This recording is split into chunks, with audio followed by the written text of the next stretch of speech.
கேட்டோம், அது நடந்திருக்கு.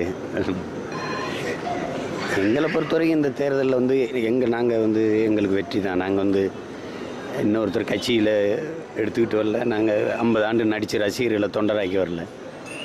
சாதாரண குடியில் பிறந்தவங்க ஒவ்வொருத்தராக நாங்கள் ஒன்றிணைந்து ஒரு வலிமையான அரசியலாக உருவாகி வர்றோம். எங்களை பொறுத்த வரைக்கும் இது ஒரு புரட்சிகர அரசியல் நாங்கள் முன்னெடுப்பது. அது கொஞ்சம் காலம் எடுக்கும்.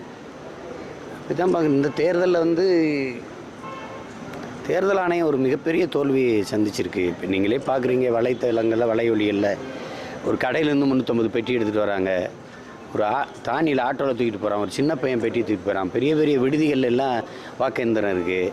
இது எந்த மாதிரி அணுகுமுறை? எல்லா இடங்கள்லையும் காசு கொடுக்கப்படுது தெரியுது. ஆனால் எதையுமே தடுக்கிறதுக்கு தேர்தல் ஆணையம் எந்த முயற்சியும் எடுக்கலை. நீங்கள் வேலூரில் மட்டும்தான் பணம் கொடுக்கப்பட்டதா? அப்படி தானே காட்ட முயற்சிக்குது. அங்கே ஒரு இந்த அமைப்பு எவ்வளோ தப்பாக இருக்குது பாருங்கள். அங்கே இப்போ தேர்தலில் நிறுத்திடுச்சு, இடைநிறுத்தம் செஞ்சுருக்கு. காரணம் காசு கொடுக்குறாங்க அப்படின்னு. காசு கொடுத்த அந்த வேட்பாளர் தானே நீங்கள் தகுதி நீக்கம் செய்யணும். மொத்த ஆட்டத்தையுமே நிப்பாட்டினா எப்படி? அதில் எங்களை போல் எதுவும் பாதிக்கப்படுற பிள்ளைகள் எவ்வளோ இருக்கும்? இப்போ நாங்கள் நேர்மையாக நின்னதில் என்ன பயன் இருக்குது? எப்படி அமைப்பு தப்பாக இருக்குது? இப்போ ஐயா வசந்தகுமார் பாராளுமன்றத்தில் வென்றிருக்கிறாரு. ஆனால் சட்டமன்ற உறுப்பினராக இருக்கிறாரு. இப்போ சட்டமன்ற உறுப்பினர் பதவி விலகுவேங்கிறாரு. அப்போ மறுபடியும் அந்த தொகுதிக்கு ஒரு தேர்தல் வருது. அது மக்கள் மீது வழியை திணிக்கப்படுற தேர்தல். ஒருவருக்கு 2 பதவி. இது எந்த மாதிரி அமைப்பு இந்த அரசியல் அமைப்பு? இப்போ அந்த தேர்தலுக்கு செலவு அவர் சொந்த காசில் நடத்துவாரா, இல்லை அது மக்கள் காசில் நடக்குமா? இது எப்படி இருக்குது பாருங்க. இந்த மாதிரி ஒவ்வொரு இடத்துலையுமே தவறு இருக்குது. ஒவ்வொரு அடுக்கலையுமே தவறு இருக்குது. பெரியவளம் தொகுதியில் ரவீந்திரநாத் வெற்றி பெற்றிருக்காங்க. அதில் தேனியில் நடந்திருக்க வாய்ப்பு அதிகம். ஏன்னா பெட்டி உள்ளே கொண்டு வந்திருக்காங்கங்கிறது எங்களுக்கு சொன்னாங்க. அப்போ அது வேறு திடீர்னு மறுதேர்தல் வந்தால் என்ன செய்கிறது அப்படிங்கிற மாதிரி. அப்போ மறுதேர்தல் வரப்போதான்னு கூட நாங்கள் கேட்டோம். இப்போ பெட்டிங்கிறது ஒவ்வொரு இடத்துக்கு இப்போ இதே மைக்ரோ எலக்ட்ரானிக் சிப்புங்கிற ஜப்பான் நிறுவனம் அதுதான் தயாரித்து கொடுக்குது. இந்தியன் எலக்ட்ரானிக் கார்பரேஷன் தான் இது 2 சேர்ந்து தயாரிக்குது. ஒருத்தர் தகவல் அறிவு உரிமை சட்டத்தில் கேட்குறாரு, எத்தனை பெட்டிகள் அனுப்பணும்? 20 லட்சம் பெட்டிகளை நாங்கள் அனுப்பணுன்ட்டு. அந்த 20 லட்சம் பெட்டிகள் உங்களுக்கு சேர்ந்துருக்கான்னு தேர்தல் ஆணையத்திட்ட கேட்டால் இல்லைங்குது. அந்த 20 லட்சம் பெட்டி எங்கே? நீங்கள் வாக்கு முடிஞ்சு 42 நாள் பெட்டியை ஒரு இடத்துல வச்சுருக்கிறீங்க. நீங்களே பார்க்குறீங்க. யூடியூப்பை தட்டுங்க அல்லது இந்த வாட்ஸ்அப்பை போட்டு பாருங்கள். பெரிய பெரிய நட்சத்திர விடுதியில் பெரிய பெரிய வீடுகளில், அமைச்சர் வீடுகளில், எம்பி வீடுகளில் போய் வாக்கு எந்திரம் இருந்துச்சுன்னா ஒரு ஊர்லெலாம் அதிகாரியே போய் ஓட்டு போட்டுக்கிட்டு இருக்காரு. அப்படிங்கும்போது என்ன முறையாக தேர்தல் நடத்தினா தானே இது வெற்றின்னு சொல்ல முடியும். வாக்குக்கு நாங்கள் காசு கொடுக்கலைன்னு ஒரு தலைவரை சொல்லுங்கள். நாங்கள் கூட்டம் கூட்டும்போது மக்களுக்கு காசு கொடுத்து கூட்டிகிட்டு வரலைன்னு சொல்லுங்கள். ஆடு மாடுகளை வண்டியில் ஏற்றி போடுற மாதிரி மக்களை ஏற்றிக்கிட்டு நிறுத்தி பேசி 200-300க்கு கையேந்த வச்சு இதுவா இப்படி ஒரு தேர்தல் நடத்தி இந்த நாடு எங்கே நோக்கி போகுது? யோசிச்சு பாருங்கள். நம்ம வளர்ச்சின்னு பேசிட்டு இருக்கிறாரு ஐயா மோடி அவர்கள். வளர்ச்சிங்கிறாரு. 3000 கோடிக்கு 182 அடியில் வல்லபாய் பட்டேலுக்கு சிலை இருக்குது. அதே குஜராத்தில் மாடியில் தீப்பிடிச்சு எரிஞ்சிருச்சு. ஆமாம், 28 பேருக்கு மேலே செத்து போனாங்க பிள்ளைங்க. அணைக்கிறதுக்கு ஒரு ஏணியை வச்சு ஏறி போய் தண்ணியை பிச்சு அடிக்க முடியல. ஒரு பேரிடர் நிகழ்ந்தால் மக்களை எப்படி காப்பாற்றுறன்னு ஒரு அடிப்படை கட்டமைப்பு இல்லாத நாடு வளர்ச்சியை பற்றி பேசலாம். 3000 கோடிக்கு செலவு பண்ணி 3000 ரூபாய்க்கு ஒரு ஏணியை வாங்கி வைக்க முடியாதா?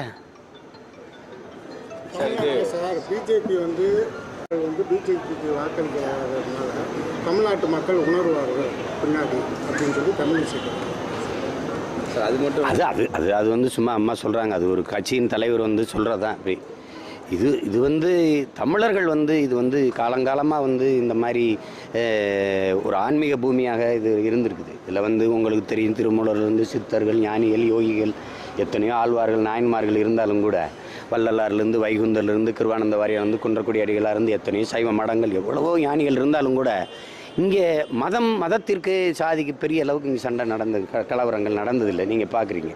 அப்போ அதனால காலங்காலமாக இந்த அரசியல் இந்த நிலைப்பாட்டை, இந்த உணர்வுக்கு எதிரான நிலைப்பாட்டை தான் தமிழ் மக்கள் எடுத்துருந்துருக்காங்க. ஏன்னா தமிழர்கள் மிகவும் மேம்பட்ட பண்பட்ட சமூக மக்கள். ஏன்னா 50,000 ஆண்டுகளுக்கு மூத்த ஒரு குடி. அதிக நாகரிகம் பெற்ற பண்பட்ட சமூகம் போர்க்குணத்தை இழந்துருங்கிறான். அதனால தான் இது சகிப்புத்தன்மை அதிகம். அதனால் இந்த கீழான உணர்ச்சியை தூண்டுவது இங்கே எடுபடாமல் போயிட்டுது. சார் அது மட்டும் இல்லாமல் இப்போது 37 சீட்டு ஜெயிச்சோம் பிரயோஜனம் இல்லை, மக்களுக்கு தமிழக மக்களுக்கு எந்த ஒரு நலத்திட்டம் எந்த ஒரு விஷயங்களுமே வந்து கிடைக்காதுன்னு சொல்லி ஆளுங்கின்ற அதிமுகவினரே சொல்கிறாங்க. இதை எப்படி பார்க்குறீங்க? அதாவது மக்கள் எங்களுக்கு ஓட்டு போலன்னு எதுவுமே கிடைக்கக்கூடாதுன்னு அவங்க நினைக்கிறாங்களா, இல்லை வந்து இதை எப்படி நீங்கள் பார்க்குறீங்க? இது வந்து ஒரு கொடுமையான சர்வாதிகாரம். இது வந்து எப்படின்னா அச்சுறுத்துவது. நீங்கள் ஒவ்வொரு தேசியனுங்க இப்போ மோடி அவர்கள் கூட ஜெகன்மோகன் ரெட்டியை சந்தித்த போது என்ன சொன்னீங்கன்னா, நான் ஆந்திராவின் வளர்ச்சிக்கு உதவுறேன்னா என்ன உங்கள் சொந்த காசில் உங்கள் பரம்பரை வீடு நிலம் இதையும் விற்றுட்டு கொடுக்க போகிறீங்களா? ஆந்திர மக்கள் உங்களுக்கு வரி கட்டுற காசை நீங்கள் எத்தனை விழுக்காடு வாங்குறீங்க, எத்தனை விழுக்காடு திருப்பி கொடுக்குறீங்கன்னு இப்போ கேட்டால் பதில் இருக்கேன். நான் வந்து ₹1 கொடுக்குறேன், 40 காசு எனக்கு திருப்பி கொடுக்குறீங்க. உத்தரப்பிரதேசம் ₹1 கொடுக்குது, ₹3 80 திருப்பி கொடுக்குறீங்க. எவ்வளோ பாரபட்சம்? இந்தியாவிலே அதிக வருமானம் தர்ற மாநிலத்தில் நான் 2வது எடுத்திருக்கேன். ஆனால் எனக்கு எவ்வளோ திருப்பி கொடுத்துருக்குறீங்க? ஒரு பேரிடர் காலத்தில், ஒரு ஓகி புயலில், கஜா புயலில், குரங்கணியில் தீ பிடிச்செறிஞ்சதுக்கு ஒரு நிவாரணம் ஒன்றும் ஏற்று பார்க்க கிடையாது. ஆனால் இவர் வளர்ச்சிக்கு உதவுறது என்ன? பீகாரில் வெள்ளம் வந்தால், ஒரிசாவில் வெள்ளம் வந்தால் பறந்து போய் பார்க்குற நீங்கள், புயல் வந்தால் பறந்து போய் பார்க்குற நீங்கள், எங்களையும் வந்து ஏற்று பார்க்கல. இது வந்து அச்சுறுத்துவது. மத்தியில் இருக்கிற அரசோட நீங்கள் நயந்து போங்கிறது எவ்வளோ ஒரு அடிமை ராஜ்யம், அடிமை அரசு மனநிலை, அடிமை மனநிலை. அது எப்படிப்பட்ட கொடும்போக்கு பாருங்க. அது ஏற்க முடியாது. அது ஒன்று. இது வந்து எப்படின்னா, இப்போ நீங்கள் ஒரு அடிப்படை இவங்க தாக்க வேண்டியது பாரதிய ஜனதா கட்சிக்காரர்களை, நாட்டின் பிரதமர் இவர்களை தான் நீங்கள் கேள்வி கேட்கணும், தாக்கணும். ஒரு ஆண்டு ஒன்றுக்கு 24 லட்சம் டன் மாட்டுக்கறி ஏற்றுமதி செய்து இந்தியா அதிக அந்நிய செலாவணி கறி ஏற்றுமதியில் தான் ஈட்டுது. அப்போ மாட்டு கறியை வெட்டி கறியாக்கி ஊரானுக்கு ஊட்டி விடுற நீங்கள் உள்ளவே சாப்பிடும்போது எதுக்கு நீங்கள் அடித்து கொள்றீங்க? என்ன தர்மம் வச்சுருக்கிறீங்க? ஏன்னா முதல்ல நீங்கள் என் உணவை உறுதி செய்யுங்க. இந்த நாட்டு மக்களுக்கு 3 வேளை உணவை உறுதி செய்யுங்க. அப்புறம் நீங்கள் எதை சாப்பிடணும்னு சொல்லுங்கள், அப்புறம் பேசுவோம். அது இருக்கா? நான் எந்த கறி திம்பேன்? மாட்டு கறி திம்பேன், பன்னி கறி திம்பேன், பாம்பு கறி திம்பேன், எலி கறி திம்பேன். அது ஏன் விருப்பம்?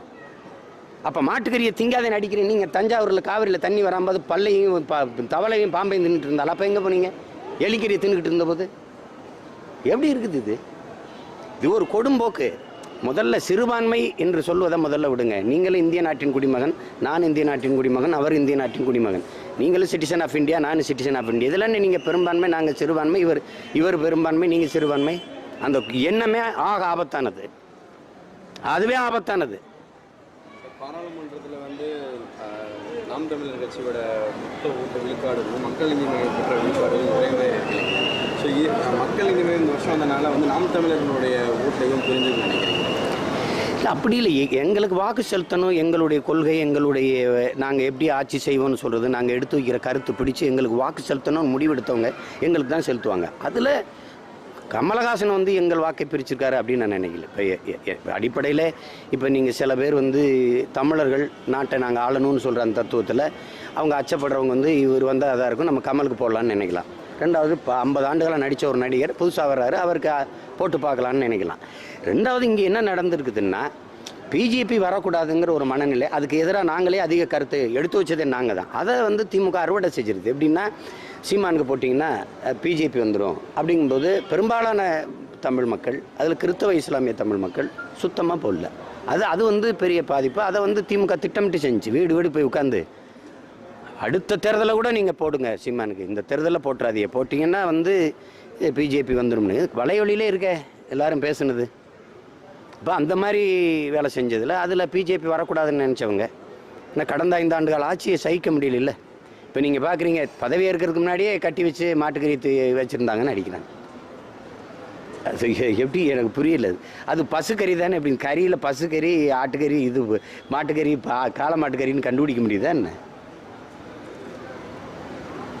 அது 6 வயசு குழந்தைய கற்பழித்து 8 வயசு குழந்தைய கற்பழித்து கொள்ளுறேன், பசுவை பாதுகாக்கிறேன்னு பேசுகிறது மாதிரி உலக பைத்தியக்காரத்தில் ஏதாவது உண்டான்னு பாருங்க. என்னவோ நடக்குது.